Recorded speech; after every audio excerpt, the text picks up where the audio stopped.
Piala Dunia tahun ini Qatar dong. Aduh, gak update tentang bola lagi. Mana ya? Dubai kali ya? Oh, Qatar. Iyalah. Ini kan Qatar, sebuah negara yang terletak di semenanjung kecil di Jazirah Arab ini, didapuk sebagai tuan rumah kompetisi sepak bola internasional Piala Dunia 2022. Putaran final yang dimulai pada November ini akan menjadi ajang Piala Dunia pertama kalinya yang diselenggarakan di Timur Tengah. Tapi, tahu nggak sih? Qatar juga menyediakan berbagai fasilitas kelas dunia demi terselenggaranya ajang olahraga internasional ini loh. Di mana negara ini sudah membangun 7 stadion untuk pertandingan internasional dan telah memperbarui seluruh kota untuk menyambut pertandingan final. Sebanyak lebih dari 100 hotel baru, kereta bawah tanah baru, hingga jalan-jalan baru juga telah dibangun. Panitia penyelenggara pun memperkirakan akan ada 1,5 juta orang yang akan membanjiri pertandingan final Piala Dunia 2022 kali ini. Euforia Piala Dunia 2022 di Qatar membuat masyarakat penasaran dengan sejarah panjang negara Qatar hingga berhasil menjadi tuan rumah Piala Dunia 2022.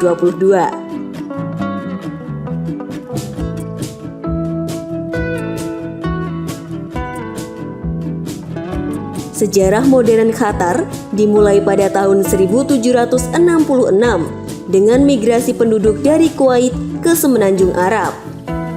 Pemukiman ini tumbuh menjadi pusat penyelaman dan perdagangan mutiara kecil.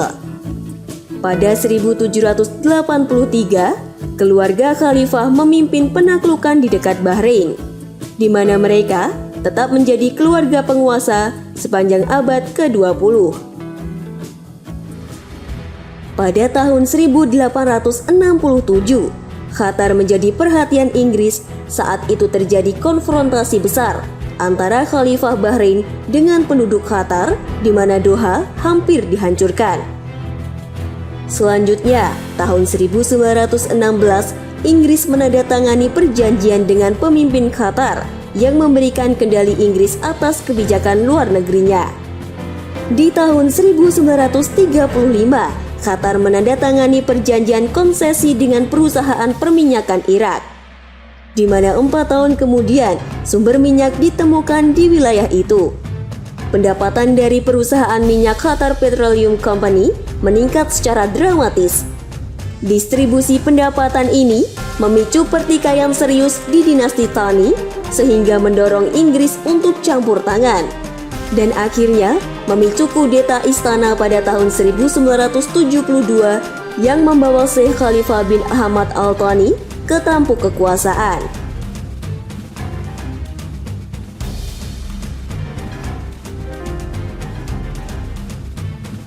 Pada tahun 1968, Inggris mengumumkan rencana untuk menarik diri dari Teluk. Setelah negosiasi dengan para syekh dari Uni Emirat Arab dan Bahrain, Qatar mendeklarasikan kemerdekaannya pada 3 September 1971. Perjanjian sebelumnya dengan Inggris diganti dengan perjanjian persahabatan. Pada bulan yang sama, Qatar menjadi anggota Liga Arab dan Perserikatan Bangsa-Bangsa. Pada tahun 1981, Emirat bergabung dengan 5 tetangga Teluk Arabnya. Kemudian mendirikan Dewan Kerjasama Teluk yang merupakan sebuah aliansi yang dibentuk untuk mempromosikan kerjasama ekonomi dan meningkatkan keamanan internal serta pertahanan eksternal terhadap ancaman yang ditimbulkan oleh revolusi Islam di Iran, juga perang Iran-Irak.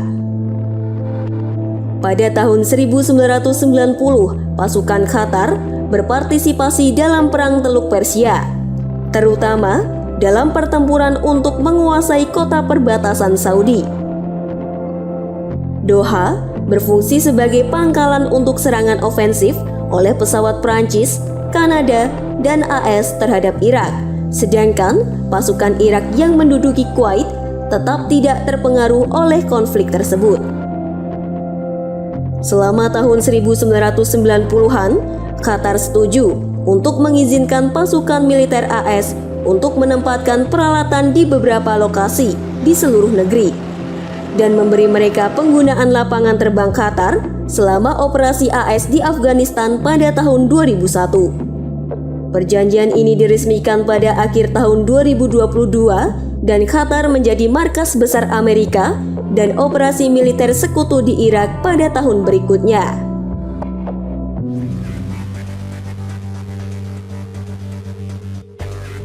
Ketegangan antara Qatar dan tetangga teluknya mencapai tingkat baru pada Juni 2017 ketika koalisi negara-negara yang dipimpin oleh Arab Saudi, Uni Emirat Arab, Mesir, dan Bahrain memutuskan hubungan diplomatik dengan Qatar dan memberlakukan blokade ekonomi.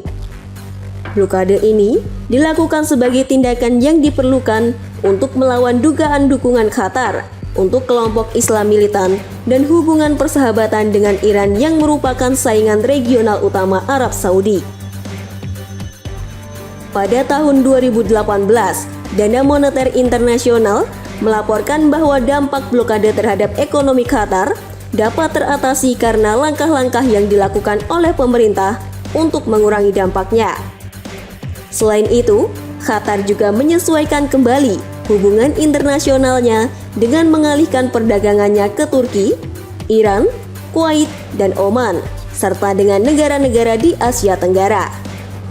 Setelah beberapa tahun berada di bawah blokade, Qatar menunjukkan sedikit tanda bahwa mereka akan memenuhi tuntutan.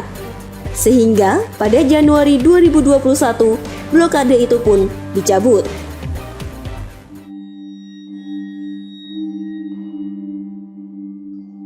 Ketika Qatar meluncurkan tawarannya pada tahun 2009 untuk menjadi tuan rumah Piala Dunia, secara keseluruhan Qatar berada dalam posisi yang kuat untuk mewujudkannya.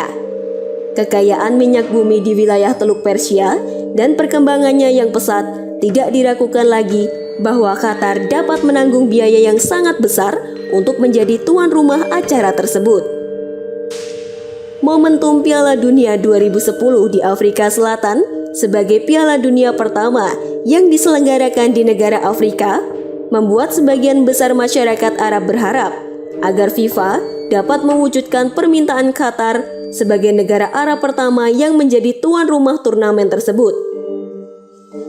Harapan mereka pun terwujud pada Desember 2010 ketika Qatar diumumkan sebagai pemenang tender sebagai tuan rumah Piala Dunia 2022. Namun, di balik penunjukan Qatar sebagai tuan rumah Piala Dunia 2022, terselip sejumlah kontroversi, mulai dari isu suap terhadap pejabat FIFA yang nilainya diperkirakan sebesar 54,2 miliar rupiah.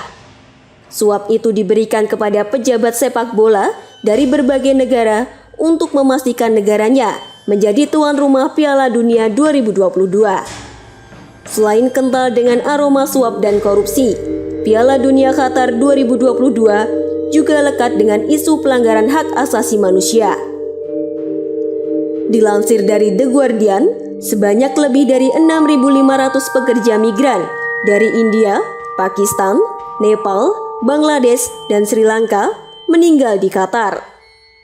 Diketahui, dalam 10 tahun terakhir, Qatar telah memulai program pembangunan yang belum pernah terjadi sebelumnya, di mana sebagian besar pembangunan dilakukan untuk menyambut Piala Dunia 2022. Kontroversi lainnya terkait jurnalis dari Denmark yang mendapatkan perlakuan yang kurang mengenakan saat bertugas di Qatar jelang Piala Dunia 2022.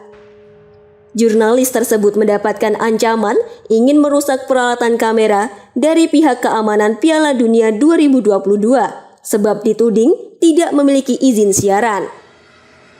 Qatar yang merupakan negara muslim konservatif juga memperingatkan para penggemar sepak bola agar berhati-hati menjaga perilaku, di mana terdapat sejumlah pembatasan terkait minuman beralkohol selama perhelatan Piala Dunia 2022 itu berlangsung.